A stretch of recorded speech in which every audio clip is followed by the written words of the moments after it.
Selamat pagi anak-anak.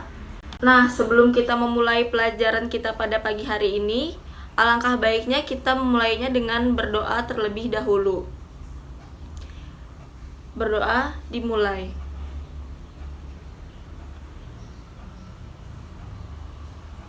Amin. Berdoa selesai. Baik, sebelum kita memasuki kepada materi pelajaran kita pada pagi hari ini, Ibu akan memberitahukan kepada kalian kompetensi dasar yang akan kita pelajari pada semester ini. Kompetensi dasar pada materi kali ini yaitu menyajikan gagasan, perasaan, dan pendapat dalam bentuk teks puisi secara tulis ataupun lisan dengan memperhatikan unsur-unsur pembangun puisi. Adapun kedua indikatornya, yang pertama 4.8.1 memerinci cara membaca puisi yang baik dan benar. 4.8.2 membaca puisi dengan baik berdasarkan unsur-unsurnya. Baik, selanjutnya kita akan masuk kepada materi pembacaan puisi yang baik. Puisi yang telah kamu buat itu akan lebih indah apabila diperdengarkan. Membaca puisi tergolong dalam tingkat pemahaman kreatif. Di dalam kegiatan itu, kamu tidak hanya melisankan sebuah puisi secara nyaring, namun kamu dituntut untuk menyampaikan puisi dengan ekspresi, lafal, tekanan, dan intonasi yang benar. Untuk itu, kita perlu melakukan serangkaian langkah berikut. Yang pertama, perhatikanlah judul puisi. Kemudian yang kedua, lihatlah kata-kata yang dominan. Kemudian yang ketiga, pahami makna-makna konotatif yang ada dalam puisi tersebut. Yang keempat, tangkaplah ide pokok penyair yang ada dalam puisi dengan memparafrasakannya. Yang kelima, temukanlah pertalian makna tiap unit puisi, kata demi kata, frasa demi frasa, larik demi larik, dan bait demi bait. Setelah itu, barulah kamu membacakan puisi itu dengan memperhatikan kualitas suara atau bisa disebut dengan vokalisasi dan gerak mimik. Aspek suara berkenaan dengan cara mengucapkan kata-kata dalam puisi itu yaitu lafal, tekanan, dan intonasi. Adapun gerak mimik digunakan untuk menunjukkan ekspresi atau penghayatan dari puisi yang dibacakan. Dalam hal ini, kualitas suara dan gerak mimik harus sesuai dengan makna puisi yang telah kamu selami sebelumnya. Dalam Kamus Besar Bahasa Indonesia mengartikan ekspresi sebagai pengungkapan atau proses menyatakan, memperlihatkan, mempernyatakan maksud, gagasan, maupun perasaan. Ekspresi dapat pula diartikan sebagai pandangan air muka yang memperlihatkan perasaan seseorang. Dengan demikian, ketika membacakan puisi, kamu harus dapat mengungkapkan maksud, gagasan, atau perasaan suatu puisi melalui air muka secara tepat, entah itu berupa kegembiraan, antusias, harapan, dan semangat. Selanjutnya ada lafal. Lafal berarti ucapan seseorang pada huruf ataupun kata. Dalam membacakan puisi, huruf ataupun kata-katanya harus dilafalkan dengan jelas. Jangan sampai tertukar dengan huruf ataupun kata-kata yang lainnya. Misalnya, kata jalang tidak tertukar dengan jelang. Kata tetap tidak sampai terdengar tatap. Kata luka tidak terdengar lusa. Pasangan-pasangan kata itu memiliki makna yang berbeda. Selanjutnya, tekanan. Tekanan berarti kuat lemahnya cara pengucapan kata atau kalimat. Tekanan berfungsi untuk menegaskan bagian kata yang satu dengan kata yang lainnya. Kemudian, intonasi. Intonasi adalah naik turunnya lagu kalimat. Perbedaan intonasi menyebabkan perbedaan maksud suatu kalimat. Terdapat bermacam-macam intonasi, yakni intonasi berita, tanya, perintah, dan seru. Perhatikan kalimat-kalimat berikut, kemudian bacalah dengan intonasi yang benar. Pertama, Saya membaca puisi. Yang kedua, saya membaca puisi. Yang ketiga, saya membaca puisi. Ketiga kalimat itu memiliki maksud atau fungsi yang berbeda, bukan? Perbedaan itu disebabkan oleh faktor intonasi. Oleh karena itu, intonasi memiliki pengaruh berbeda pada maksud suatu kalimat. Kamu harus benar di dalam penggunaannya. Pendengar pun bisa memahami suatu kata atau kalimat dengan jelas.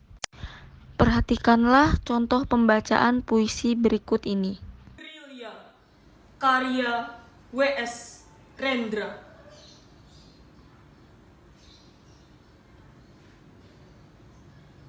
Tubuh biru, tatapan mata biru, lelaki berguling di jalan,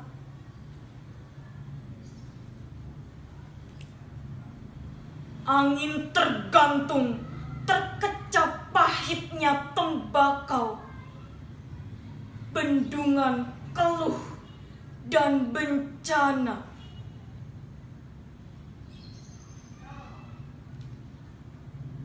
Tubuh biru, tatapan mata biru, lelaki berguling di jalan, dengan 7 lubang pelor diketuk gerbang langit dan menyala mentari muda melepas kesumatnya.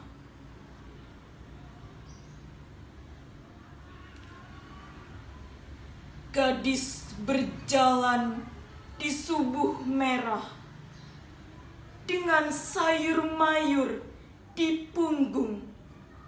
Melihatnya pertama, ia beri jeritan manis dan duka daun wortel. Tubuh biru, tatapan mata biru, lelaki berguling di jalan.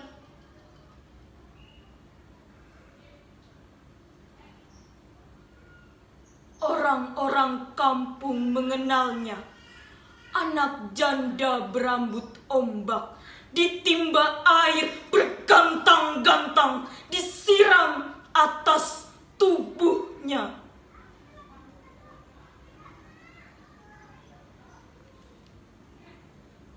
Tubuh biru, tatapan mata biru, lelaki berguling di jalan.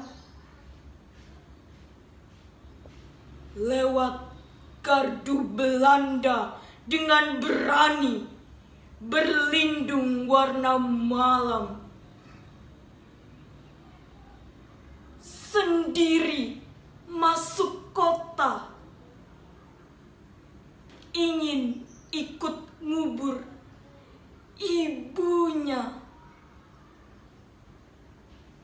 Ciliwung, karya Susi Aminah Aziz. Di tengah kota, pusat kehidupan Jakarta, air satu tepian jauh berpangkalan, bawa kisah hidup sendiri. Ciliwung musim kemarau, bunyi suaranya parau, berwarna hitam legam. Segala sampah endapan di perut masyarakat, penuh goreng dalam kulit berbopeng.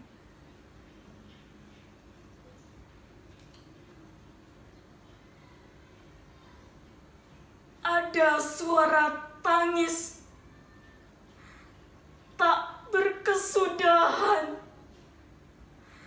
rasa resah hati tak kesampaian.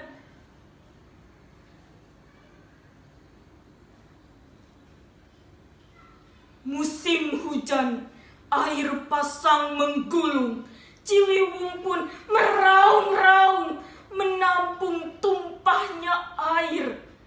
Curahan kota dalam hujan, dari kepahitan tanah mendekam.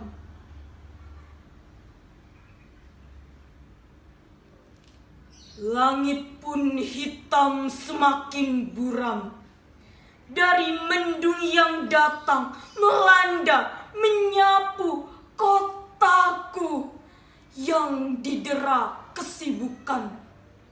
Motel-motel penuh kemaksiatan.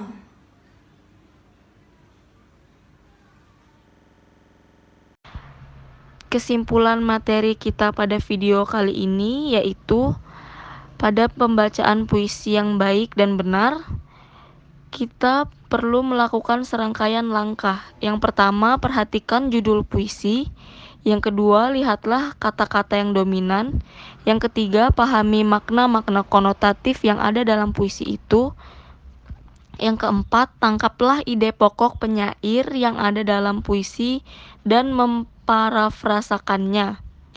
Dan yang terakhir, temukanlah pertalian makna tiap unit puisi berdasarkan kata demi kata, frasa demi frasa, larik demi larik, dan bait demi bait. Karena dalam membaca puisi, kita dituntut untuk menyampaikan puisi dengan ekspresi, lafal, tekanan, dan intonasi yang benar agar puisi kita menjadi puisi yang baik. Baik, tiba saatnya kita pada penghujung pelajaran kita pada pagi hari ini.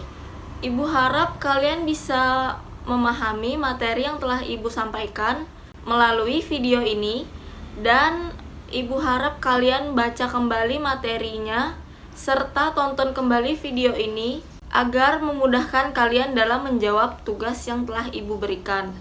Nah, tugas itu nanti dikumpulkan melalui Google Classroom, atau bisa kalian chat Ibu secara pribadi melalui WhatsApp, serta isi daftar hadirnya ya anak-anak. Karena kita telah memulai pelajaran kita dengan doa, alangkah baiknya kita akhiri juga dengan berdoa. Berdoa dimulai. Amin. Berdoa selesai. Ibu akhiri pelajaran kita pada pagi hari ini. Terima kasih dan selamat pagi. Sampai bertemu di pertemuan selanjutnya.